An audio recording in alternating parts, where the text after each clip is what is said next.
자, 우선은 중소형주에 있어서 저희가 계속 미국 시장에 대해서 말씀을 드렸는데, 지금 러셀 2000을 놓고 보면은 41%가 적자 회사예요. 근데 적자인 이유를 잘 생각해 보시면 왜 그럴까요? 금리가 높아요. 부채 비율이 높을 그런 확률이 높죠.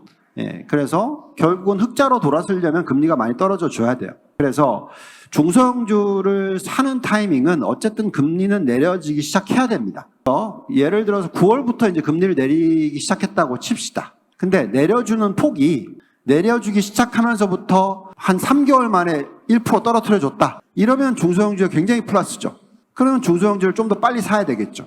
근데 그게 아니라 내려주기 시작하고 나서 1% 떨어뜨리는데 1년이 넘게 걸린다. 2년이 걸린다. 이러면 적자 회사가 바로 흑자로 가나요? 아니죠. 그래서 점점 더 뒤로 늦춰야 되는 거죠. 저는 중소형주의 이 투자 타이밍에 있어서는 최소 첫 금리를 내려주고 6개월은 지나야 된다. 그리고 나서 그때 들여다보자. 그리고 앞으로 더 내려줄 것 같다. 그러면은 좀 생각해보자. 이 정도이고요. 근데 중소형주 중에서도 그러면 이 AI 관련주라든지 IT 관련주들이 있을 거 아니에요. 중소형주들 중에서도 그런 종목들 중에서 이미 어떤 혁신이 일어나서 아니면 매출이 잡히기 시작해서 이 AI 사이클에 쫓아오는 애들이 있어요. 그런 종목들은 얼마든지 사도 된다.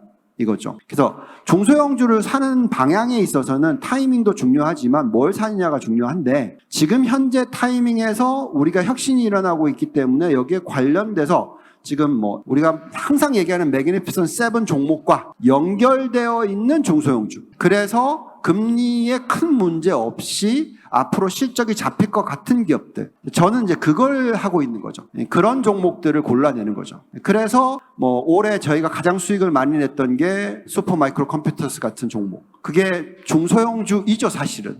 그리고 지금 막 보고 있는 게 인터넷 AI 관련된 중에서 광고, 뭐 시가총액이 10조도 안 되는데 앞으로 엄청나게 성장을 할 수 있는, 왜? 애플이랑 연결되어 있기 때문에, 뭐 다른 회사랑 연결되어 있기 때문에, 뭐 이런 식으로. 그래서 전체적인 중소형주를 사는 타이밍은 금리가 떨어뜨려지기 시작해서부터 최소 1% 정도는 떨어뜨려 줘야 된다. 그 정도 타이밍에 중소형주를 왕창 사는 건 괜찮지만 어쨌든 그때까지는 저희는 아주 천천히 할 거고, 천천히 하는 거에 있어서 어떤 종목을 고르느냐가 굉장히 중요할 것 같다. 말씀을 드리겠습니다.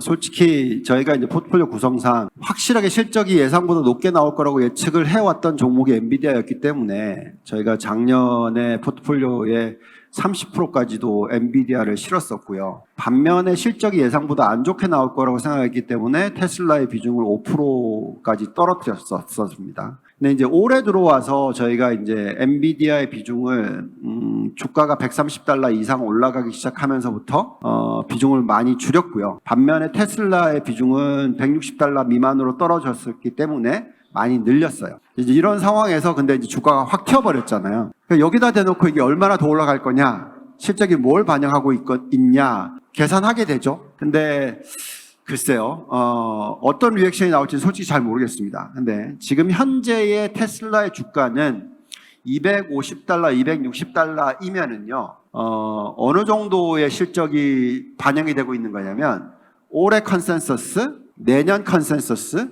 내후년 컨센서스에다가 그 다음해의 이익이 100% 늘어야 돼요. 그리고 또 그 다음에 또 100% 늘어야 됩니다. 그게 지금 현재의 주가예요.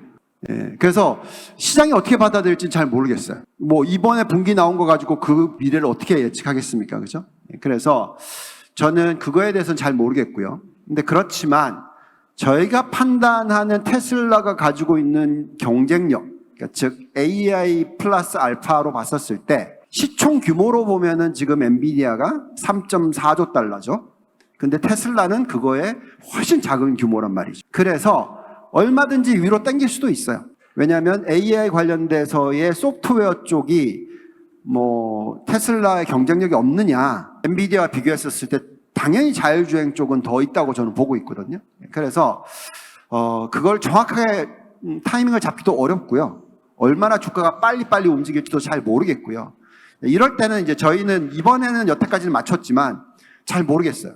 그래서 저는 뭘 하냐면 그냥 M7을 사요. ETF를 삽니다. 그러면 알아서 왔다 갔다 하면서 올라가 줄 거라는 거죠. 왜냐하면 M7의 매력도가 S&P 500의 매력도의 10배다. 또는 뭐 5배다. 아니면 나스닥 100의 매력도의 3배다. 이렇게 보고 있거든요, 저는.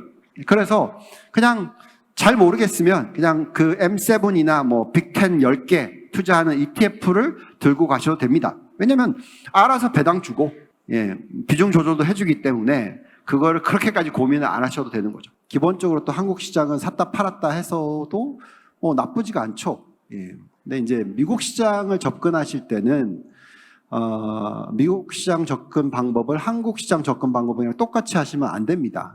왜 그러냐면 예를 들어서 조종이 있을 수도 있어요. 근데 조종이 10%가 안 되는 조종이다라고 생각하시면 지금 미리 투자해 놓으셨는데 지금 수익이 많이 났어요. 그러면 팔면 바로 양도세 22%를 내셔야 돼요. 그죠? 그러면은 언젠가 내년 5월쯤 되면 내셔야 되잖아요. 그러면 다시 사셨을 때 10% 정도 빠져야지 그래도 그나마 다시 똑같은 물량을 실을 수 있다는 개념이 되는 거죠. 그죠? 그래서 제가 바라보는 미국 시장에 대한 어떤 접근법은 긴 사이클로 좀 더 봅니다.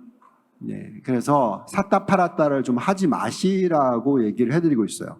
근데 뭐 여러 PB들이나 뭐 미국 주식 투자를 하실 때 증권사를 가시면 자꾸 샀다 팔았다를 추천을 하는 경우가 있을 거예요.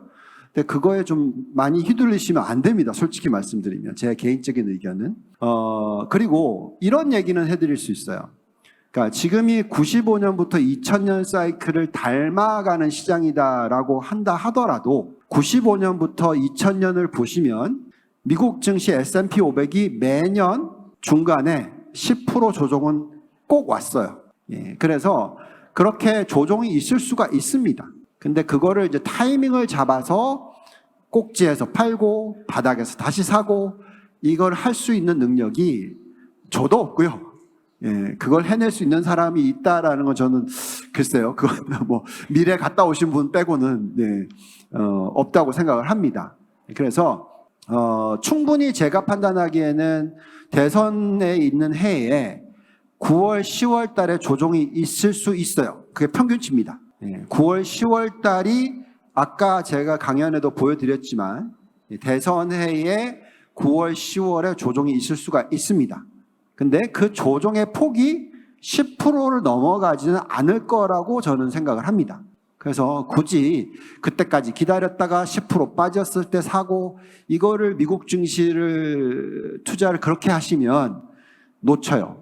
그러니까 방금 전에도 아까도 말씀을 드렸지만 오늘 원래 기존 40억을 투자를 하시려고 했던 분이 10억은 먼저 투자를 해놨는데 나머지 30억을 못 쏘으셨어요.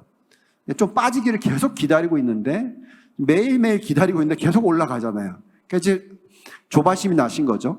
계속 전화를 하십니다. 그럼 들어가야 되냐 말아야 되냐.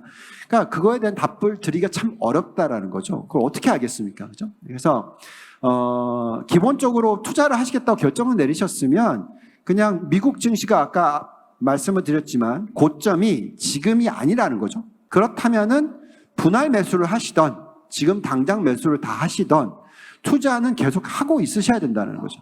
그래야지 아쉬움이 덜하다라는 거죠. 그래서 대선의 해에 있어서의 조정이 9월, 10월 달에 올 수 있느냐? 충분히 있어요. 그렇지만 꼭 거기에 딱 초점을 맞추고 투자를 하시는 거는 좋은 투자 방법이 아닌 게 아닌가? 미국 투자에 있어서는 그렇게 말씀을 드릴 수 있을 것 같습니다.